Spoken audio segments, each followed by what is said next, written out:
ಪ್ರಧಾನಿ ನರೇಂದ್ರ ಮೋದಿಯವರು ಇದ್ದಕ್ಕಿದ್ದಂತೆ ಪಾಕಿಸ್ತಾನಕ್ಕೆ ಒಂದು ದೊಡ್ಡ ಶಾಕ್ ಅನ್ನು ಕೊಟ್ಟಿದ್ದಾರೆ. ಸ್ವತಃ ತಾವೇ ವಿಮಾನದಲ್ಲಿ ಪಾಕಿಸ್ತಾನದ ಒಳಗಡೆ ನುಗ್ಗಿ ಸರ್ಜಿಕಲ್ ಸ್ಟ್ರೈಕ್ ಮಾಡಿ ಬಂದಿದ್ದಾರೆ.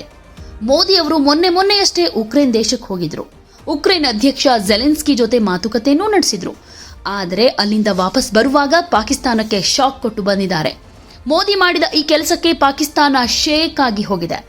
ಮೋದಿ ಉಕ್ರೇನ್ನಿಂದ ಭಾರತಕ್ಕೆ ವಾಪಸ್ ಬರುವಾಗ ಸೀದಾ ಪಾಕಿಸ್ತಾನದ ವಾಯು ಪ್ರದೇಶದಿಂದ ಬಂದಿದ್ದಾರೆ. ಮೋದಿ ನಮ್ಮ ದೇಶದ ಮೇಲೆ ಹಾರುತ್ತಿದ್ದಾರೆ ಅಂತ ಸ್ವತಃ ಪಾಕಿಸ್ತಾನ ವಿಮಾನಯಾನ ಇಲಾಖೆ ಏರ್ಫೋರ್ಸ್ಗೂ ಗೊತ್ತೇ ಇರಲಿಲ್ಲ.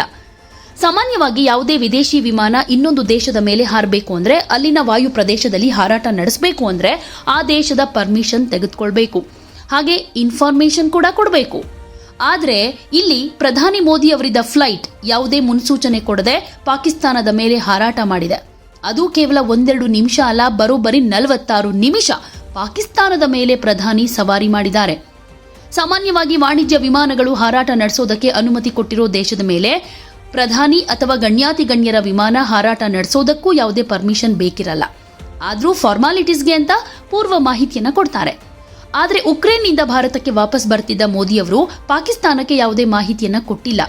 ಮೋದಿ ವಿಮಾನದ ಪೈಲಟ್ ಪಾಕ್ ಏರ್ ಟ್ರಾಫಿಕ್ ಕಂಟ್ರೋಲರ್ಗೆ ಮಾಹಿತಿ ಕೊಡಬೇಕಾಗಿತ್ತು, ಆದರೆ ಮಾಹಿತಿ ಕೊಟ್ಟಿಲ್ಲ. ಪಾಕಿಸ್ತಾನಕ್ಕೆ ಮಾಹಿತಿಯನ್ನೇ ಕೊಡದೆ ಮೋದಿ ಫ್ಲೈಟ್ ಆ ದೇಶದ ಮೇಲೆ 46 ನಿಮಿಷದಷ್ಟು ಹಾರಾಟ ನಡೆಸಿ ಬಾರ್ಡರ್ ದಾಟಿ ಭಾರತಕ್ಕೆ ಬಂದಿದೆ.